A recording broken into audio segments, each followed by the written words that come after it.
What I think about this bike, I think this bike is a good looking, sporty styled cruiser. It's a lot different than, it rides different and it looks different than a Harley. Few little mods and you can have these bikes looking really good. Getting rid of the stock tail light that hangs over the back wheel really bad. We replaced them with the Kawasaki torpedo turn signal brake lights, and they look awesome. FYI. Yeah. This is a very good looking bike. A very obtainable bike, very cheap. We paid, I mean, as a carryover several years ago, we bought this bike for like $6 grand brand new. So very obtainable. Yeah, just a good bike all around. A few little mods. It can be a good long-term bike. It's lasted us. It's been extremely reliable. No problems whatsoever out of this bike. Kawasaki, you know, A++ on reliability.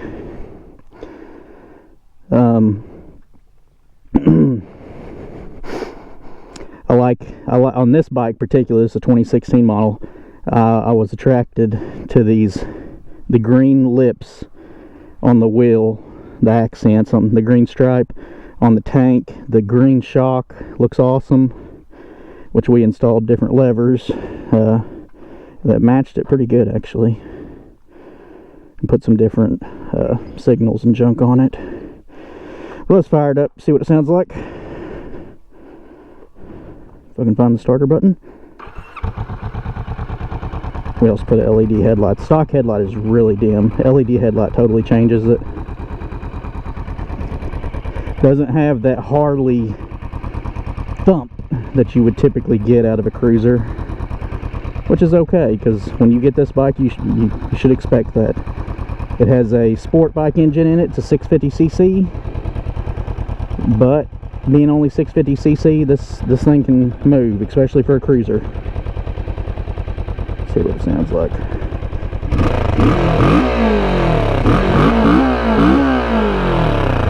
Makes a pretty good little sound. Which this exhaust is stock, except that I drilled a few holes in the muffler. So there's your stock exhaust sound of this bike with holes in the muffler.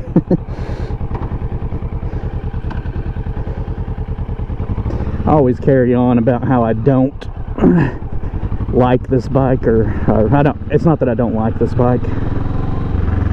It's let's go this way.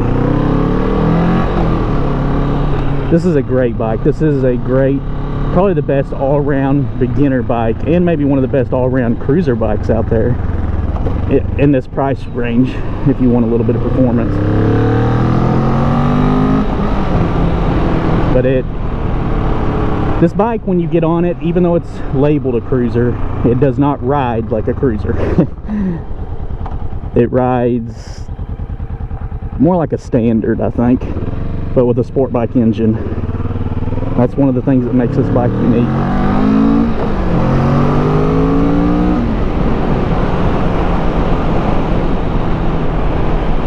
That's one of the things that'll either make or break this bike for you, this engine, if you like it, or if you wanted something with a thump. Something with, you know, a big cam that has that idle, like a Harley. Typically you're not going to have the performance that you would have with this bike.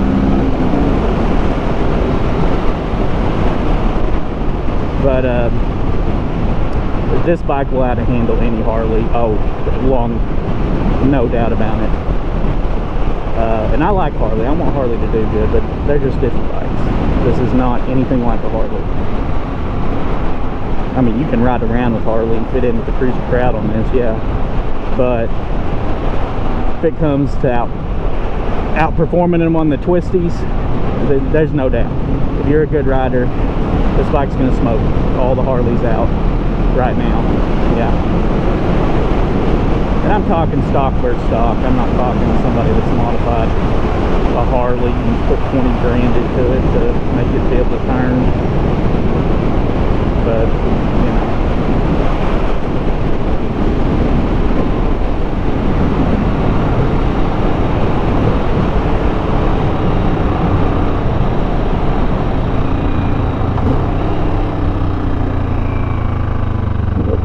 Careful, try not to drag the peg.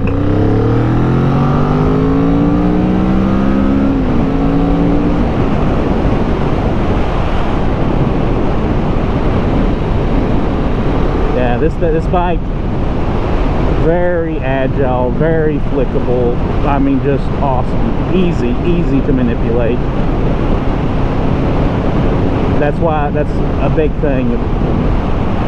The handling on this bike and the motor are what makes it, and the fact that it's pretty light. So you basically got, yeah, sport bike engine, in a lightweight, very lightweight cruiser chassis. That it's a good combo. It really is. This is a good beginner bike, except for one thing for me. With me, only one reason. The throttle. The throttle.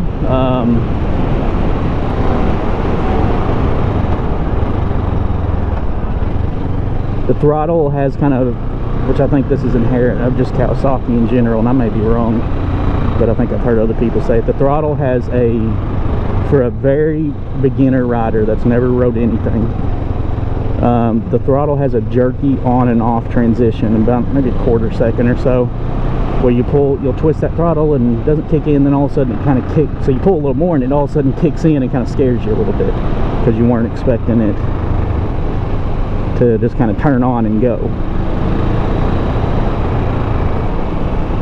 So it's just something to be aware of if you're a beginner picking this bike up.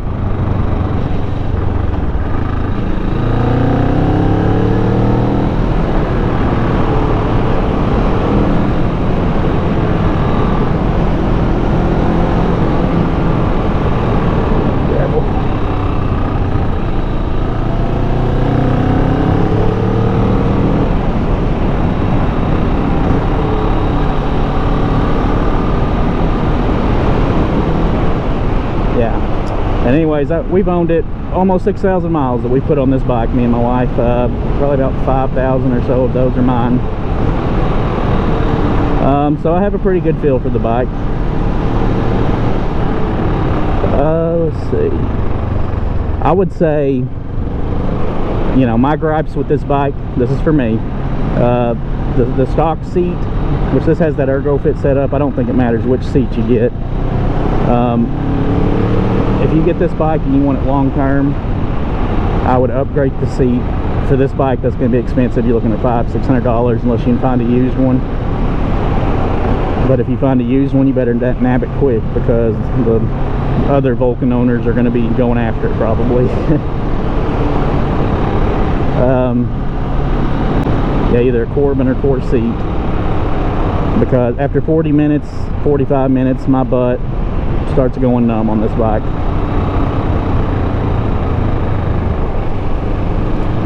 And I would say when cruising on long journeys too, the 40–45 minutes, my hands start getting really buzzed feeling, which is odd because I feel like this motor is fairly smooth. It's a pretty smooth motor. The parallel twin, no crazy character or behavior, nothing out of it really. But I can feel the vibes. You won't notice them initially until you've rode for a while, but you'll realize that it is vibrating. The handlebars, the foot pegs. Foot pegs don't bother me because of those. It's got pretty thick little rubber covers on them. It doesn't bother me putting my feet on the foot pegs, which I have the mid-mount setup, which also helps with making me feel more in control of this bike.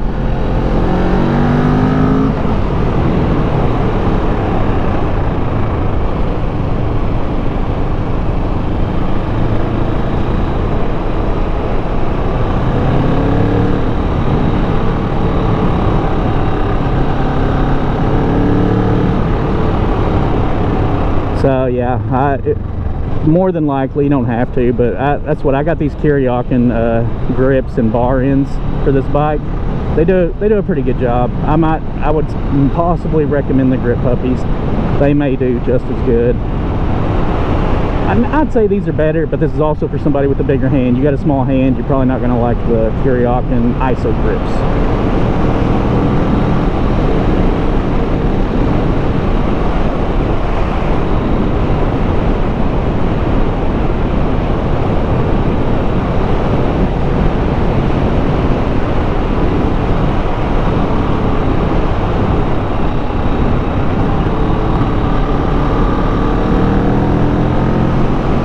This engine is a lot of fun. It really is. That's maybe one of the gripes I have with this bike.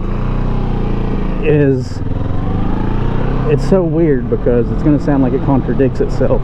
This bike is really good. The motor's really good. Everything is just really good on this bike. A lot of things are really good. A few little, like I said, the grips, I mean, seat, other things you'll run into on almost every other bike out there. You know, complaints you're going to have. The aftermarket is starting to pick up for this bike because it's becoming a lot more popular than it did originally. When I first got it, this bike did not have any aftermarket, hardly at all. But now it's picking up a little bit. So that's a good thing. But for me, I'm going to say, this is a good corner if I would have been ready for it.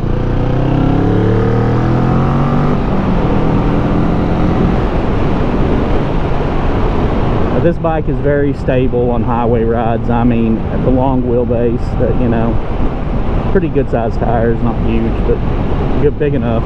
Got enough weight. This thing does good piercing through the wind on the highway. This bike rides highway extremely easy, extremely good. Even in 6th gear, this bike, when you're at highway speeds, has plenty of power and torque, passes people easy, even in 6th. Yeah, because I think, I don't know, 70 mile an hour or whatever, you're already over 5,000 RPM, I believe. So, and this bike's torque band is in that 4 to 6 range, where it has some decent torque, and but it keeps building power way past that once you get up above or around 7. Probably where your max power hits in is 7, but it maintains that power pretty close to 9,500, something like that.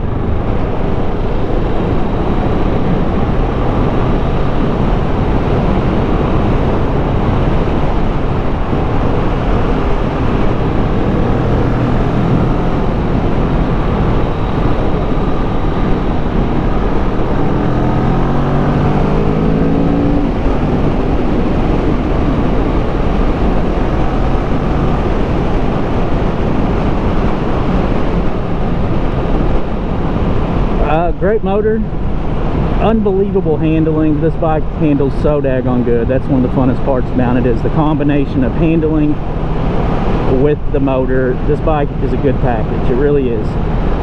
For me though, and what a lot of maybe bikers that have rode a little more are they're gonna maybe enjoy this bike, but then after a while they're gonna think it's missing something, which to me is, as good as the motor and everything is on this bike, it doesn't have a lot of character.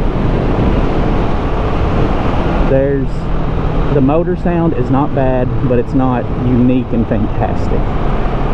Sounds good, but it's not unique. Just kind of has this really linear, very typical sound to it.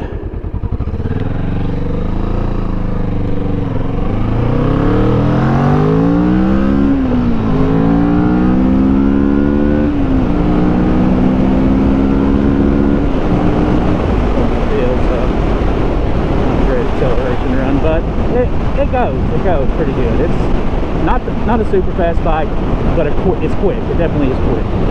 But between that 4, 5, 6 RPM, the power the torque is really good for a beginner. So I'd say this is a good bike for a beginner if they manage the, you know, they're not irresponsible and they manage that throttle appropriately. You get on here, you're too confident, you might get hurt. I mean, well, you can get hurt on any bike. I don't care if it's a 250 or 125. You can get hurt on any bike if you don't, if you get too confident and do dumb stuff, especially if you haven't got a lot of experience and seat time.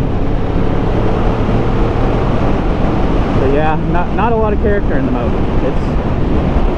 I enjoy riding this bike every time I get on it. I'm like, man, that's a good bike. But then I get back on some of my other bikes and I'm like, these bikes have character. They have something unique and special about them. That's why I ended up going to them and picking them over the Vulcan, or moving up from the Vulcan. Doesn't mean I don't enjoy this bike. I love this bike. It's awesome. But yeah, that's basically my review of this bike. Yeah, good bike, good cruiser, good beginner bike, easy, predictable, very predictable. This bike, I mean, other than the snatchy throttle, but as soon as you pick up on that, this bike doesn't really, it doesn't do anything out of the ordinary, like that you would not expect. It ain't gonna just all of a sudden skid and break loose. I will say I think the stock tires are garbage. Once I put the Angel GTs on here, this thing really made me a much more confident rider. Yeah, that's it. Anyways, that's all I got for you. Biker Believer, like, subscribe, comment. What are your thoughts? What are your thoughts on the Vulcan 650? Do you enjoy it? Do you think it lacks character? Or is there something that you think I'm missing about this bike? Is there something that stands out that is unique about it, other than, you know, obviously the styling compared to other cruisers, but something unique that I'm missing about this bike that I should know about? Let me know. Let me know. How do you think it? Is there a bike that you think mimics this bike that has character? Yeah, like, subscribe, comment, tell me what you think. I'll see y'all later. Peace. Have a good day.